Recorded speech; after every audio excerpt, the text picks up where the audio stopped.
Good morning. Good morning. You're here on the Daily Huddle, and it is Money Monday. Today, we've got a phenomenal conversation anchored in two statements: save now, be wealthy now. We're going to begin with a little humor. So we're talking about savings, right? We're going to get in the rhythm of savings. So do you guys know why goalkeepers have so much money in the bank? Andrea, Well, I have because no. they are, you don't know? I Okay, don't well, know. let me give you the answer. Because they are really good at saving. Ta-dum. That was awesome.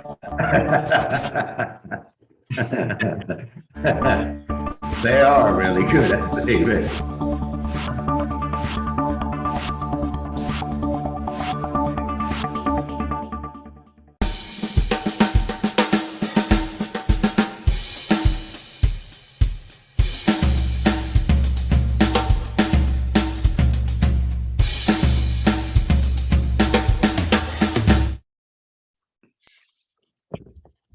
Good morning, folks. Good morning. We're talking savings today, and we're talking saving now and being wealthy now.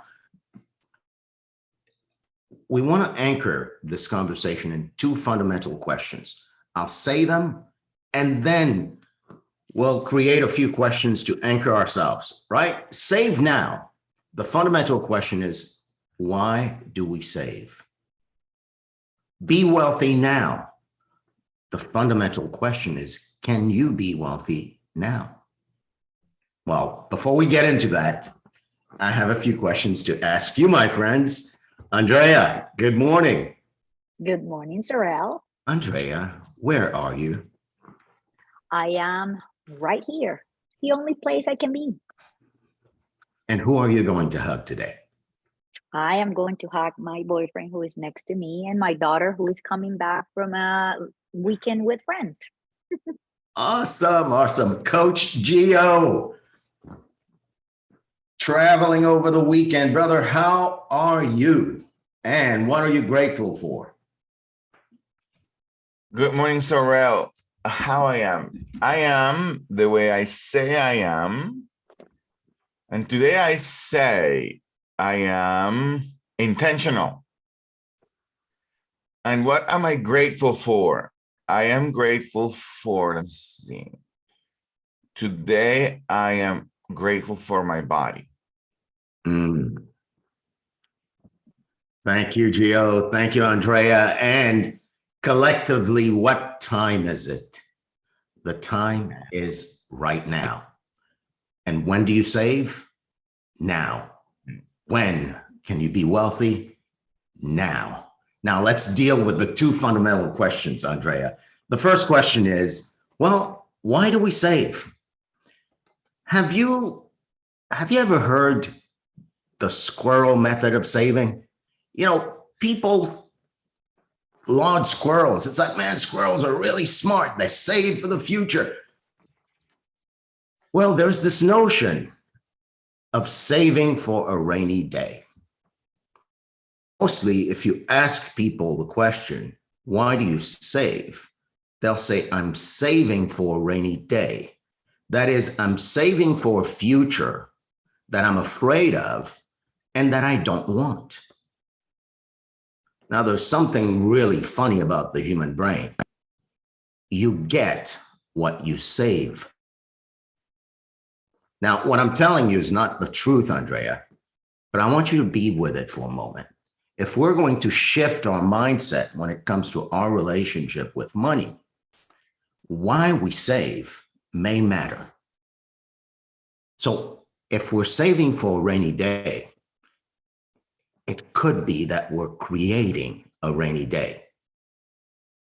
That's fundamental question number one. Why do we save? Fundamental question number two, can you be wealthy now?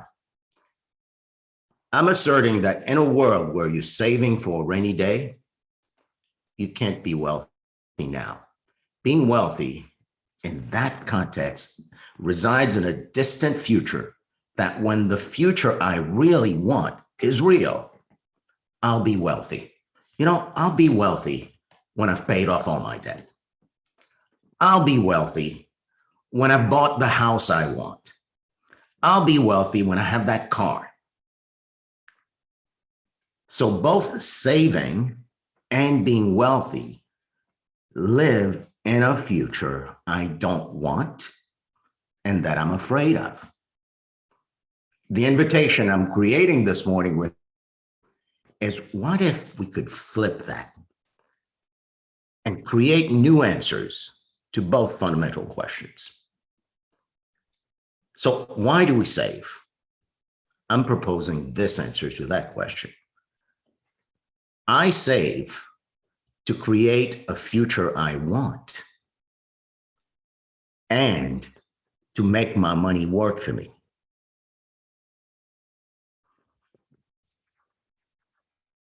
And I'm wealthy when I can paint a picture of that future that is so vivid that that future for me is real now. And when I'm saving, I'm not saving to get to that future. I'm saving because I'm creating that future now. And I'm saying you're working for that future. Andrea, let's play with this for a little bit.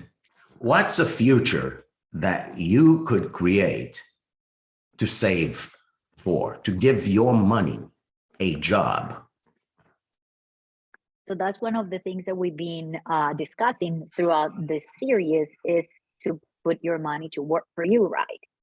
So thinking about a future, pointed to your question, Saurel, thinking about the future, what we are trying to change your mindset is to change of that future as being your present right now. So whatever future you, when Saurel put that question in your brain, what is the future I want to have because of this money that I'm saving? We want you to start thinking about that future to be your present right now. That's the idea. So a future for me, which is the present I'm living right now, is being a business owner who is able to have freedom and opportunities, who thinks that she can make her money work for her. And guys, I'm not there, but that's what I'm saying. My future is, therefore my present will become by using the tools and the techniques we've been sharing with you so far. So that's the idea, Saurel, right? We're playing with this. Bring your future to your present so you can save now and be wealthy now. Please note that we're not saying you're going to become wealthy. It's bringing, again, that futuristic that you want to be wealthy right now. And we're twisting the definition of being wealthy. To be wealthy is to have your money work for you, to say how your money works for you. I'm not saving for a rainy day. I'm saving to finance a future I want. I'm creating the future now, and I'm saving to finance that future. That's what it's like. So what are the tools that we're going to share with them today, Andrea? Yes, absolutely. So before we share we share with you the tool that we'll be building with you in mind and changing some beliefs, changing the belief about the future being now, changing the beliefs about debt. Remember what we spoke last week about this oppressing debt. We don't want it. And the most important thing is this budget idea. We want to reinforce the importance of creating a budget, not because we want you to track how you spend money. That, oh, by the way, about 65% of Americans don't know how they spend their money last month. So that's a problem. But what we're doing right now is helping you create an environment in which you live right now, full of freedom and opportunities to make your money work. So I'm going to explain a little bit the tool. And another statistic that we found during our research phase for the tool that we're creating is that money is a source of stress for 44% of Americans. That's a big number, guys. And this is in an era of COVID, pandemic, war. 44% of us believe that money is a source of stress.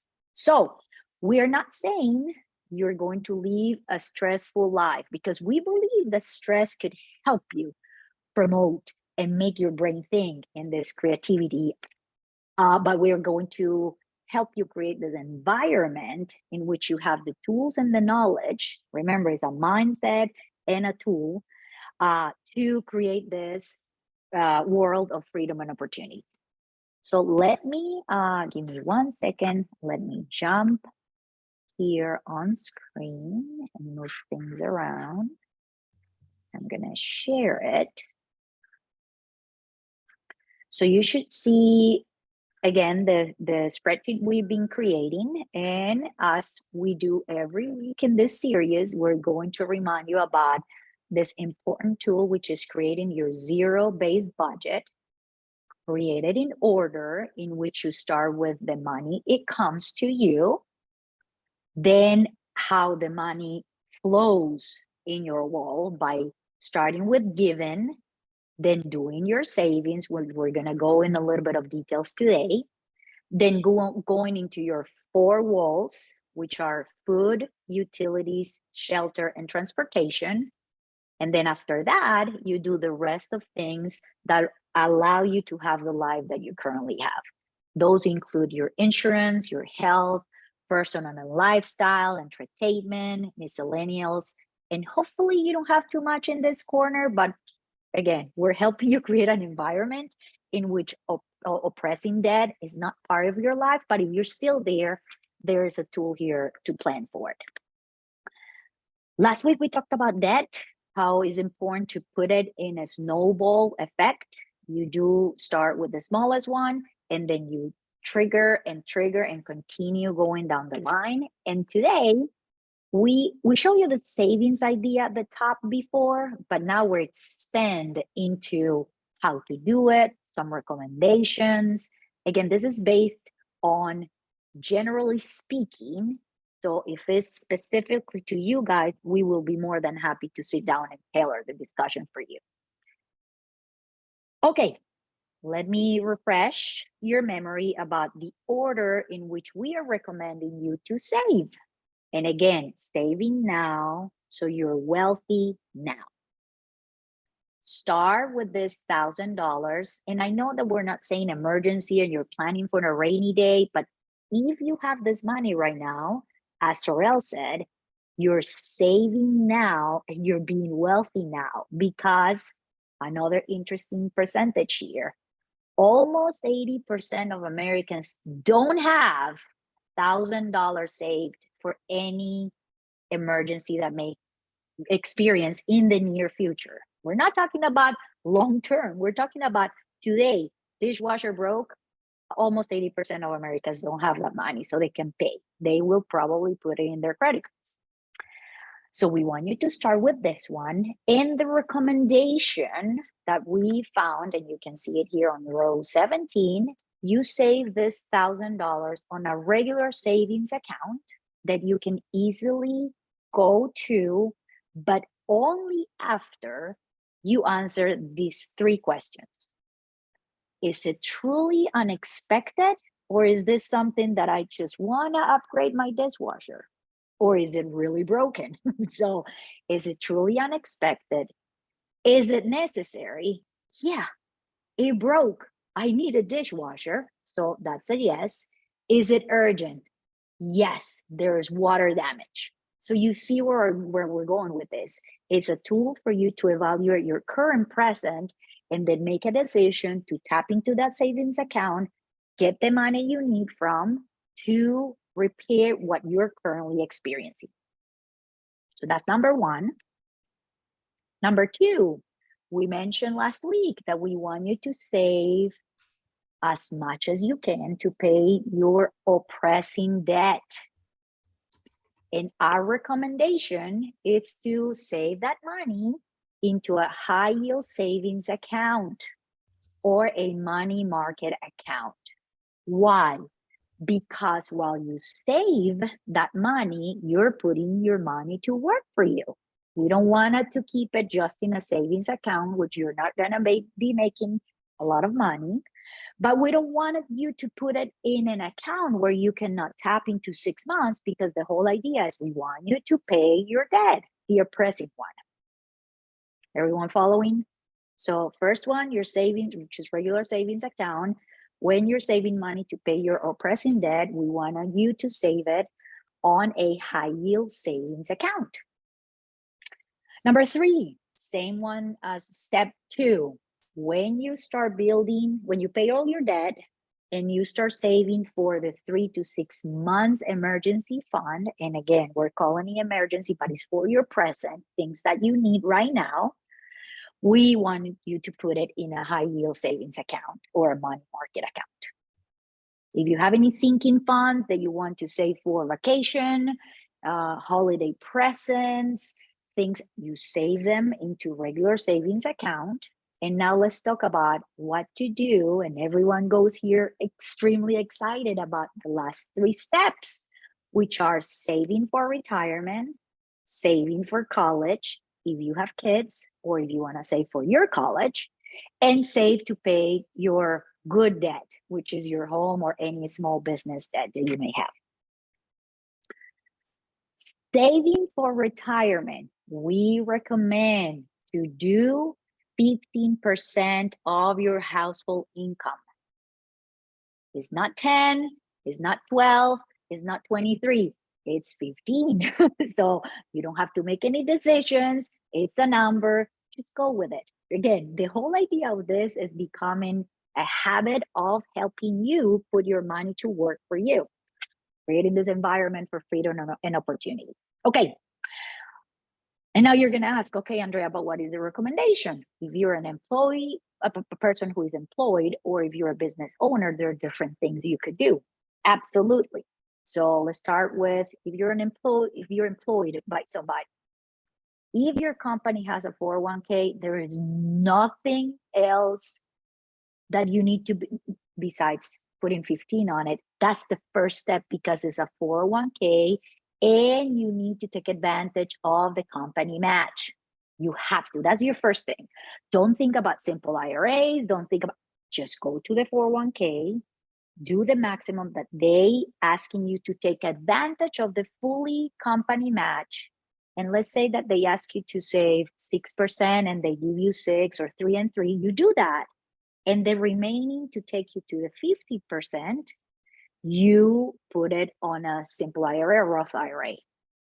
The total must be 15, but you see how we're dividing it? Don't put the 15 into the 401k completely if it doesn't make sense, but it's very depending on your company plan. So following there, we're saving for right now to be wealthy right now, but saving for that future that you're envisioning and living currently. If you're a business owner, we listed a couple of examples here. You could think about a payroll deduction IRA, very simple to set up and very good for people that are part of your company. You could do a SEP IRA, you can do a simple IRA, you can do a profit sharing plan that always brings smiles into people's, like when you have the platform to say, hey, I have a profit sharing in my company, or offer the 401k. But again, the number is 15. Just don't overthink it. Don't go to 12, don't go to 10, just 15. You're done making decisions. If you're saving for college for your kids, first, you save for your retirement. Why? Because a little bit of this comes in place. You need to be a little bit selfish. So if you have extra money after saving for your retirement, only if after you start saving for college. And there are a bunch of tools, education savings accounts, 529 plans, transfer or gift to minors act. There are a lot of things that we listed here that you can take into consideration. But the most important thing is your money, you make it work for you. So if you need to save for college, you do it after you have saved your 50% for retirement. Then, if you want to do it in parallel path, and if you have extra money, which is fantastic, you start paying your house or your small business loan. And we recommend you, depending on the term of your debt, you either save it and put it on a high yield savings account, or you pay the creditor directly. So those are the tools that help you create the environment that Saurel and I are creating. But again, the most important thing that we're trying to do here is shifting that paradigm shift about your mind. The most important thing, because anyone can create those tools. We have collected them based on knowledge. But if your mind is not set in the right mindset of saving now, being wealthy now, any tools will not help you. So that's what we have for today, Saurel. Any thoughts so far? Awesome, awesome. Andrea, you hit it. You hit the nail right on the head. Now, any tool won't save you if you've got an oppressive mindset. And the same way that debt can be oppressive, saving can be oppressive too. Absolutely. You know, like I'm saving because I have to. I'm saving for a rainy day. What today is all about is about creating the freedom to save now. You're saving now, and you're saving so that you're financing a future you're creating. And that tool outlined each of the futures you can create in order. Questions, comments? Gio, what are you thinking?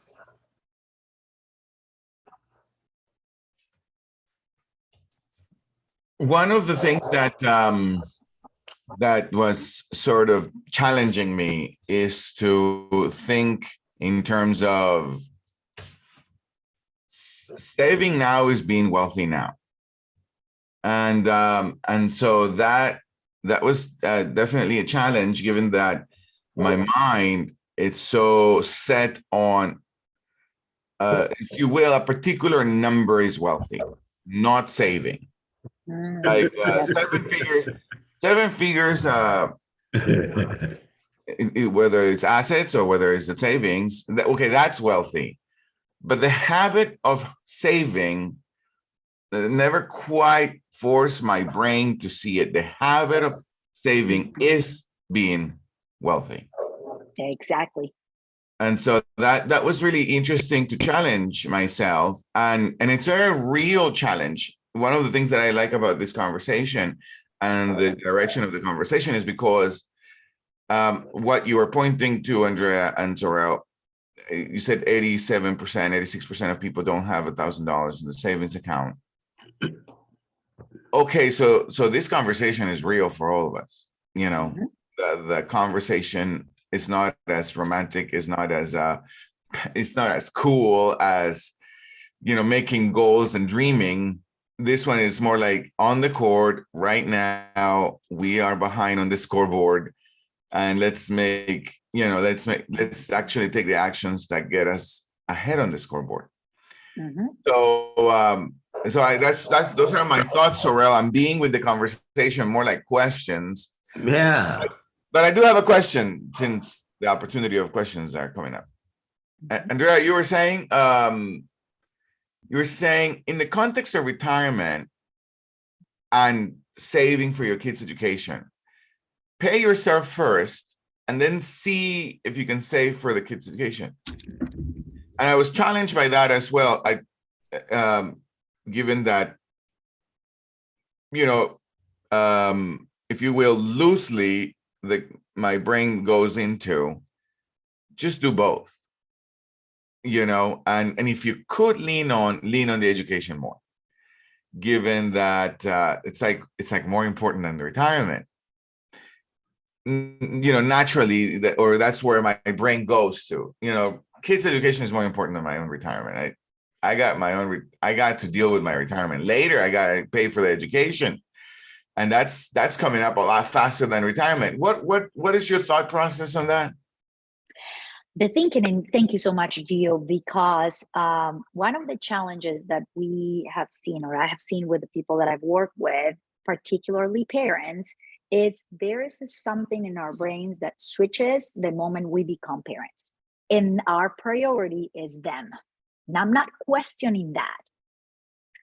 However, what I'm asking you to challenge your beliefs is that the things that you can control are the ones that you should focus first. I'm not saying you should not focus on your children. If you are able to do it in parallel path, by all means, do your 50%, save for college, and pay for your home. Those three things could go in parallel path.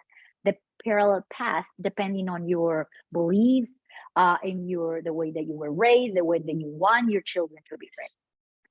However, believe me, as a mom, single mom, thinking that I need to put myself first has allowed to teach them how important it is for you to be part of a community that believes when individuals are being fulfilled by their dreams, are making that community better. So you're building families that are strong, that are formed by strong individuals. I'm not questioning your preference, and if you believe that you want to put more college first, that's one thing. Individual and strong communities, that helps. And second, I'm not saying this will happen with your children, and we all hope it does, is not the case.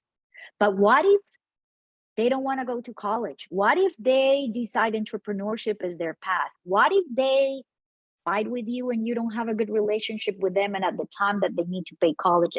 So where I'm going with this is we're planning for uncertainty. And the only thing that is certain, of course, if you don't die, and I'm going in a dark space right now, is that you will need money to retire.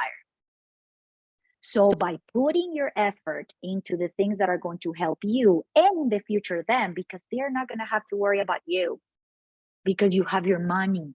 And it's a very different relationship when you have your grown-up kids, if you are able to manage your finances instead of them doing it for you. You're saving them from making expensive and hard decisions in the future if you make those decisions right now for them.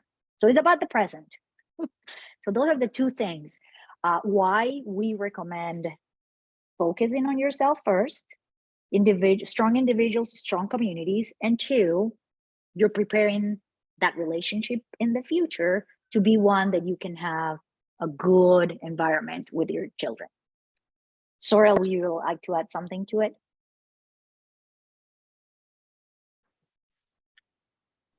We cannot hear you. No, I think you treated it really well. You know, to be in a position where I am not a burden on my kids because I've taken care of me before I take care of something for them makes a lot of sense. Did that help, Gio? Does it help you or get you more confused? No, not confused in the context of being confused. No, really clear what you're saying. I just appreciate the challenge. I really appreciate this is really challenging. And I like things that challenge my preconceived notions, the way I usually think about things, because it's usually better than what I think, you know. Maybe.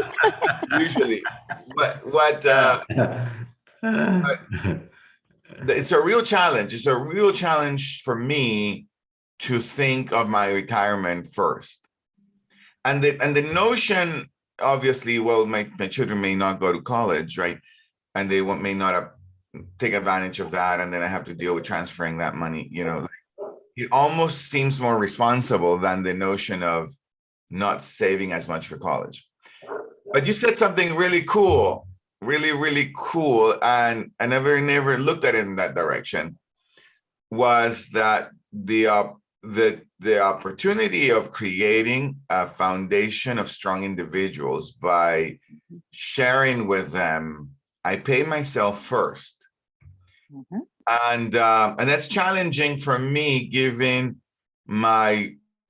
it's some degree, the way I usually think about individuality is mostly a concern. I think mostly in context of collective.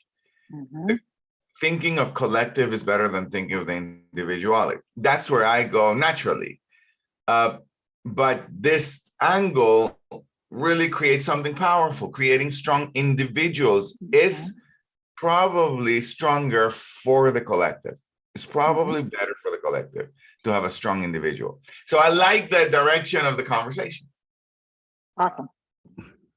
Andrea, we're going to keep going in that direction, the direction of challenging small challenges of existing notion, like saving is for a rainy day. Well, maybe what you save for is what you create. I'm not telling you the truth. Just consider that. So what if we adopted a new definition of saving?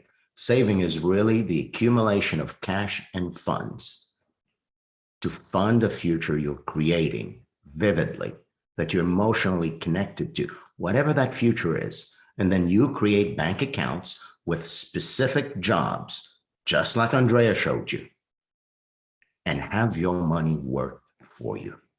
Yep. That's the name of the game. And when you do that, you'll be relaxed. You'll have the opportunity to show true love to your family. To love your family is to leave them wealthy. You'll have the opportunity to laugh because you'll be totally at peace, knowing that your money's working for you. And it's not that you have a ton of money. It's the money you have, you've specified and said to it, here's the job I want you to do.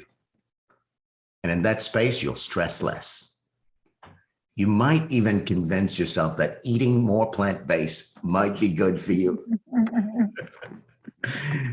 And you'll have money to give, and you'll sleep well, and you'll do what I love to do, which is to shake what your mama gave you.